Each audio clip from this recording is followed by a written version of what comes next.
கிறிஸ்துவுக்குள் பிரியமான சகோதர சகோதரிகளே, இன்றைக்கு நம்ம வெளிப்படுத்தல்ல என்ன பார்க்கலாம் அப்படின்னா, இந்த 1வது அதிகாரத்தில் என்ன போட்டிருக்கு அப்படின்னா, முதல் வசனமே பார்க்கும் பொழுது, சீக்கிரத்தில் சம்பவிக்க வேண்டியவைகளை தம்முடைய ஊழியக்காருக்கு காண்பிக்கும் பொருட்டு தேவன் இயேசு கிறிஸ்துவுக்கு ஒப்புவித்ததும், இவர் தம்முடைய தூதனை அனுப்பி தம்முடைய ஊழியக்காரனாகி யோவானுக்கு வெளிப்படுத்தின விசேஷம். அப்போது ஆண்டவர் என்ன சொல்கிறாருன்னா,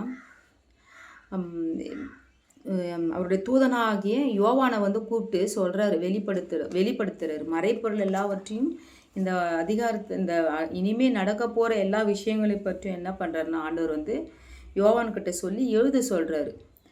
வெளிப்படுத்தல், அதாவது மறைந்திருக்கும் மறைப்பொருள்களை, கடைசி காலத்தில் என்னென்ன நடக்கும் அப்படின்ற எல்லா விஷயத்தையும் தேவன் என்ன பண்ணுறாருன்னா வெளிப்படுத்துகிறார். அப்படின்றத இந்த வசனங்கள் நமக்கு சுட்டி காட்டுறது. மறைப்பொருள், மறைந்திருக்கிற தேவனுடைய சித்தத்தை வெளிப்படுத்துது.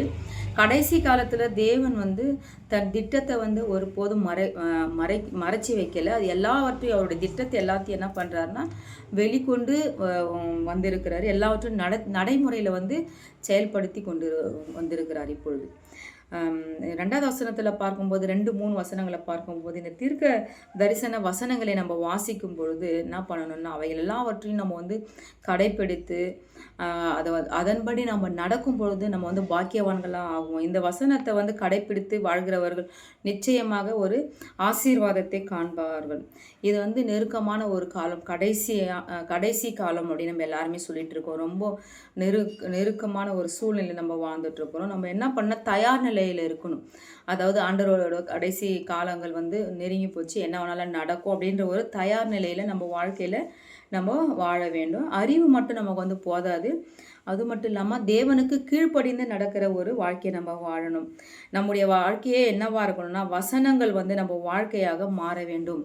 வாழ்க்கையில் முக்கியமானது எதுன்னா, பணம், பதவி, ஆஸ்தி எல்லாவற்றுடைய வேத வசனம் நம்ம வாழ்க்கையாக மாறணும் அப்படின்னு சொல்லிட்டு இந்த வசனத்தின் மூலம் நாம் பார்க்கலாம்.